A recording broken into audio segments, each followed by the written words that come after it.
महादेव का फली ज्योतिष शास्त्र में आपका स्वागत है। आज के टॉपिक में हम चर्चा करने जा रहे हैं लाल किताब अनुसार चंद्र बुध की युति फल पर।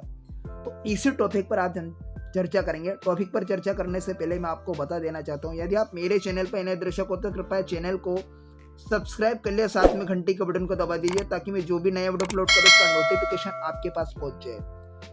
और खास करके आपसे निवेदन है, कृपया वीडियो को लाइक किया करें। आपको लाइक करने से कोई पैसा नहीं लगता है, बल्कि मेरा उत्साहवर्धन मनोबल का काम करता है ताकि मैं कुछ और अच्छे से नए टॉपिक पर वीडियो बनाकर आप तक पहुंचाऊं। तो बिना समय गवाए फटाफट हमारे टॉपिक की ओर बढ़ते हैं। तो हम यहाँ पर चंद्र बुध की युति फल पर चर्चा करने जा रहे हैं। तो सबसे पहले हम यहाँ मुख्य बिंदुओं पर चर्चा कर लेते हैं कि लाल किताब में चंद्र बुध की युति को नदी रेत की उपमा दी गई है। लाल किताब में अर्थात नदी जो कि चंद्रमा होता है और रेत जो बुध से रिलेटेड होता है, रेत जो बुध देव से रिलेटेड, ठीक है ना। नदी जो चंद्रमा, वह माँ बेटी की भी उपमा दी गई है।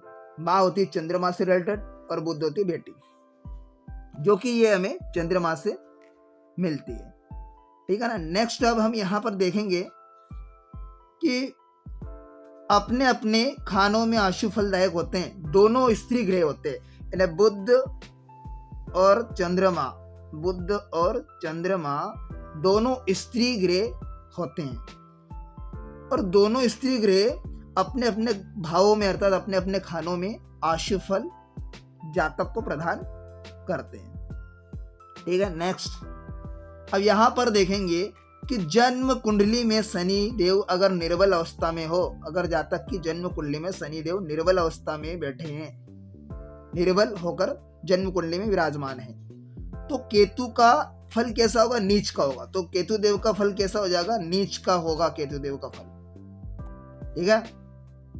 नेक्स्ट, तथा चंद्र नष्ट हो जाता है। बुध का व्यापार श्रेष्ठम फल व चंद्रमा का प्रदेश प्रवास फलित 34 वर्ष के पश्चात चरितार्थ होगा,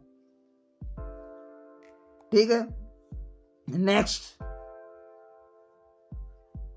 जातक को जन्म कुंडली में बुध जहां श्रेष्ठ गिना जाता है, जातक की जन्म कुंडली में जहां बुध देव श्रेष्ठ गिना जाता है, बुध देव जिस भाव में श्रेष्ठतम फल प्रदान करते हैं, ठीक है, उन भावों में ये दोनों ग्रह बैठे हो तो चंद्र का शुभ फल प्रदान होता है। चंद्रदेव कैसा फल देंगे? जातक को शुभ फल प्रदान करेंगे। दोनों उन भावों में बैठे हो जहां चंद्रमा शुभ फल प्राप्त होते हैं, चंद्रमा का भी शुभ फल प्राप्त होता है, किंतु जिन खानों में बुध का प्रभाव नीच का होता है, ठीक है, और उन भावों में चंद्रमा की युति हो तो चंद्रमा का बुरा असर देखने को जातक को मिलेगा। जहां पर चंद्र बुध के युति, बुध का नीच का फल होता हो, नीच का होता है, बुध देव नीच का हो जाता है। जिन खानों में, जिन भावों में बुध देव नीच का प्रभाव देते हैं, नीच का होता है, और उन भावों में चंद्रमा और बुध की युति हो तो चंद्रमा का बुरा असर देखने को मिलेगा, ठीक है। नेक्स्ट, और यहां पर देखेंगे कि आशु बुध हो, जन्म कुंडली में आशु बुध हो और वह अपने घर यानी 3, 6, 7 में चंद्रदेव के चौथा भाव, अगर काल पुरुष की कुंडली में देखा जाए तो काल पुरुष के अनुसार का चंद्रमा की जो राशि होती है चौथे घर में होती है लाल किताब के अनुसार, क्योंकि राशि फिक्स कर दी जाती है लाल किताब में। और यहाँ पर क्या होगा कि चौथा भाव ये होता है जो कि माँ का घर होता है, चौथा भाव माता का घर, ठीक है ना, चौथा घर माँ का होता है। अगर इसी भाव में अगर चंद्र बुद्धि की युति हो तो जातक को क्या करेगा? जातक खुदकुशी करने की नौबत में आती है। जातक को उसके मन में विचार ये ऐसा आएगा, भ्रम पैदा होगा, है ना, मैं खुदकुशी कर लूं। तो इस प्रकार से क्या होगा? जातक के मन में विचार होगा। अगर चंद्र बुद्धि की युति, अगर चंद्रदेव और बुधदेव की युति, अगर चंद्रदेव बुधदेव की युति अगर मान लीजिए खान नंबर 2 में बनी हो, चंद्रदेव और बुधदेव की युति, यहां पर चंद्रदेव और बुधदेव बैठे खान नंबर 2 में, ठीक है, इस भाव में बनी है, और इन पर सूर्य बृहस्पति या शनि की दृष्टि हो। मान लीजिए सूर्य देव यहां पर बैठे या बृहस्पति देव बैठे, ठीक है, अगर इस भाव में बैठे या शनि देव बैठे, अगर इन पर दृष्टि हो चंद्र बुध पर, किनकी? चंद्र बुध की 25% दृष्टि से देख रहे हैं यहां पर चंद्र बुध की युति, तो यहाँ पर सूर्य या बृहस्पति या शनि देव की दृष्टि हो तो शुभ प्रभाव पड़ेगा जातक। दूसरे घर में यहाँ युति है तो बुध देव की यहाँ पर क्या मिलेगी? बुध देव की मदद मिलेगी। तो जब तक जातक के पिता क्या होगा?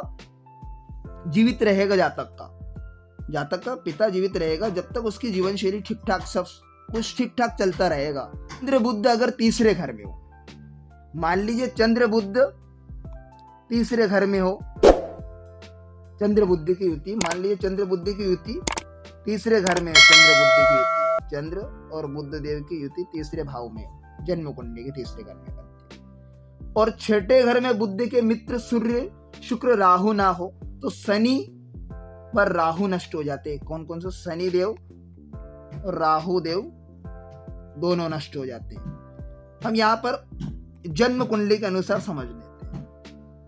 उदाहरणार्थ एक टेबे को लेकर देख लेते हैं। तो यहां पर मैं जन्म कुंडली का निर्माण कर लेता हूं। जन्म कुंडली का निर्माण कर लेने पर हम यहां पर देखेंगे, तो जन्म कुंडली का हम निर्माण कर रहे हैं जैसे कि आप देख पा रहे हैं। यदि आप चाहे तो इसका स्क्रीनशॉट ले सकते हैं। अगर चंद्र और बुध की युति तीसरे घर में हो, चंद्र देव और बुध देव खाना नंबर 3 में बैठे जन्म कुंडली के, तीसरे घर में अशुभ बनते हैं हो, अगर अशुभ कंडीशन में बैठे हो, तो छठे घर में बुद्धि के मित्र, अगर छठे घर में बुद्धि के मित्र ना हो, मान लिया बुद्धि के मित्र है तो सूर्यदेव, शुक्रदेव या राहु ना हो, सूर्य शुक्र राहु ना हो, ठीक है ना, तो शनि तथा राहु नष्ट हो जाते हैं। शनि देव और राहु देव नष्ट हो जाते हैं, तो शुक्र का भी आशु फल जातक को मिलेगा। यहाँ पर अगर मित्र ग्रह ना हो, यानी बुध के मित्र ग्रह अगर खाना नंबर 6 में ना मौजूद हो, बुध के मित्र ग्रह कौन कौन से होते हैं?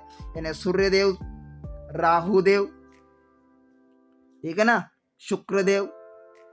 तो यहां पर ऐसी कंडीशन में अगर ना मौजूद हो तो शनि राहु नष्ट हो जाते हैं, ठीक है, तो शुक्र का भी जातक को अशुभ परिणाम भुगतने को मिलेगा। तो इस प्रकार से ये टेबे के जरिए हमने इसको समझा। ठीक, नेक्स्ट, अगर जन्म कुंडली में चौथे भाव में बुध और चंद्र की युति हो, अर्थात चंद्र बुद्धि की युति हो चौथे घर में, तो जातक क्या होगा? धनवान रहेगा, उसका जीवन सुख शांति से व्यतीत होगा। अगर जन्म कुंडली के चौथे भाव में अगर यहाँ युति बनी हो जन्म कुंडली के चौथे घर में, तो चौथे घर जन्म कुंडली का होता है माता का, है माँ से संबंधित सुख।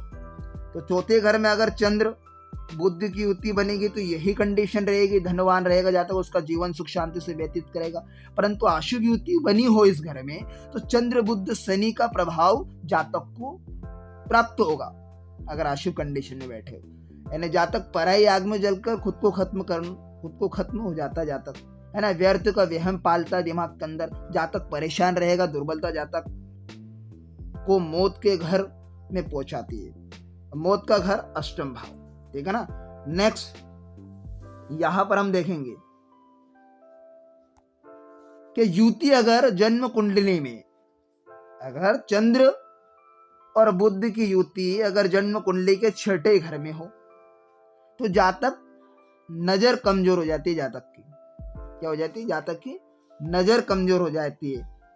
यहां पर हम पुनः इसे टेबी के जरिए समझ लेते हैं। अगर जन्म कुंडली के छठे घर में चंद्र और बुध देव की युति बनी हो तो जातक की नजर कमजोर हो जाती है। क्या हो जाती है? जातक की नजर कमजोर हो जाती है। जन्म कुंडली के छठे घर में यहाँ पर चंद्र बुध की युति बनी हो तो जातक की नजर कमजोर हो जाती है। पैसा अच्छा रहता है पर खूनी बनता है, जातक खूनी बनता है, इसकी बुद्धि काम नहीं करती है, सोचने समझने की शक्ति कमजोर हो जाती है जातक को। रुपए पैसे होते हुए भी जातक दुखी रहता है क्योंकि मंगल अगर चौथे भाव में है, चौथे भाव में मंगल देव बैठे हो, इस भाव में मंगल देव बैठे हो, या आठवें घर में मंगल देव बैठे हो, आठवें घर में मंगल देव बैठे हो, चौथे घर में मंगल देव बैठे हो, तो जातक को माता को कष्ट सहना पड़ेगा जातक की, क्योंकि चौथे घर में वैसे ही अशुभ, क्योंकि चौथा घर माँ का घर होता है, यहाँ पर चंद्र को नष्ट करेगा, यहाँ पर चंद्र खराब होगा,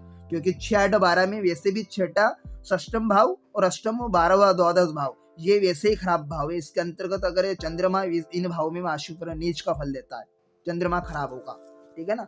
तो ऐसी कंडीशन में अगर चंद्रमा भी चौथे घर में बैठा हो या अष्टम भाव में बैठा हो, तो यहाँ पर भी क्या होगा, जातक माता को कष्ट सहना पड़ेगा जातक की, और जातक खुद में मस्त रहने वाला का, मस्त मिजाज का, और कपड़े संबंधित कारोबार में जातक अच्छी आमदनी होती है, ठीक है ना। तो इस प्रकार से ये हमने चंद्र और बुद्धि की युति खाना नंबर 6 पर चर्चा की। अब इसी प्रकार खाना नंबर 7 में अगर यहाँ युति बनी हो, खाना नंबर 7 में अगर चंद्रमा की युति बनी हो, तो यहाँ पर भी हम पुनः टेवे के जरिए हम समझ लेते हैं। अगर खाना नंबर 7 में अगर चंद्र बुद्धि की युति बनी हो, खाना नंबर 7 में, तो खाना नंबर 7 में अगर चंद्र देव बैठे हो और बुद्ध देव बैठे हो, ठीक है, खाना नंबर 7 में चंद्र बुद्धि की युति बनी हो, तो दूध में कंकड़ डालने की जैसी समस्या पैदा होगी। अर्थात दूध जो चंद्रमा से रिलेटेड दूध होगा हमारा चंद्रदेव, क्या होगा, चंद्रदेव, और रेत होगी हमारी बुद्ध अर्थात कंकड़, तो रेत हमारी क्या है, बुद्ध देव, तो यहां पर दूध में कंकड़ जैसी स्थिति पैदा होगी, ठीक है। तो चंद्र बुद्ध दोनों ही खराब फल देंगे यहाँ पर इस भाव में, 7वें घर में, है ना, दोनों की स्थिति अशुभ है, दोनों अपने पे स्थान के अनुसार यहाँ फल जातक को प्रदान करते हैं। तो रुपये पैसे की चिंता ना रहते हुए भी जातक स्वयं दुखी रहता है, उसकी माँ को भी कष्ट होगा, है ना, स्वयं की माँ कष्ट झेलती रहेगी। तो इस प्रकार से 7वें भाव में चंद्र बुद्धि की युति पर हमने आदेश किया, ठीक है ना। अब यहां पर हम देखेंगे कि अगर कुंडली के 10वें भाव में यहाँ युति हो, 10वें घर में, जन्म कुंडली के 10वें घर में अगर यहाँ युति बनी हो, जन्म कुंडली के 10वें घर में, ठीक है ना, तो 10वें घर में अगर यहाँ पर चंद्र और बुद्ध की युति बनी हो 10वें घर में, ठीक है ना, तो जातक को दरिया और मुसाफिर दोनों मुनाफा देते हैं। जातक की यहाँ लड़ाई या व्यापार के कारण अच्छे खासे लोगों का आना जाना बना रहता है। अशुभ फल स्त्री संतान के बारे में होता है, आमदनी बढ़ती रहती है। इस प्रकार से इस युति का खाना नंबर 10 में यह युति होती है, इस प्रकार से जातक, क्योंकि 10वें भाव में चंद्रदेव यहाँ तो वैसे अशुभ, जो 10वें भाव शनि का है ना, और यहाँ उच्च का मंगल होता है, लेकिन यहाँ पर चंद्र क्या अशुभ होगा, यहाँ पर 10वें घर में यहाँ युति होगी, तो मुसाफिर क्या होगा, दरिया और मुसाफिर दोनों मोती अथवा मुनाफा देते हैं। जातक स्वयं लड़ाई का व्यापार के कारण अच्छे खासे लोगों से आना जाना लगा रहता है। अशुभ फल स्त्री के संतान के बारे में होता रहता, आमदनी बढ़ती है। अब अगर यह कुंडली के 12वें घर में हो, जन्म कुंडली के खंड नंबर 12 में हो, द्वादश भाव में, यहाँ पर चंद्रमा और बुद्ध देव की युति बनी हो, है ना, तो चंद्र बुद्धि की युति व शनि का प्रभाव भयानक होता है। तो यहाँ पर ऐसी घंटे में चंद्र बुद्धि की युति तो खराब होगी, लेकिन शनि का प्रभाव भी भयानक होगा। कैसा होगा, भयानक होगा।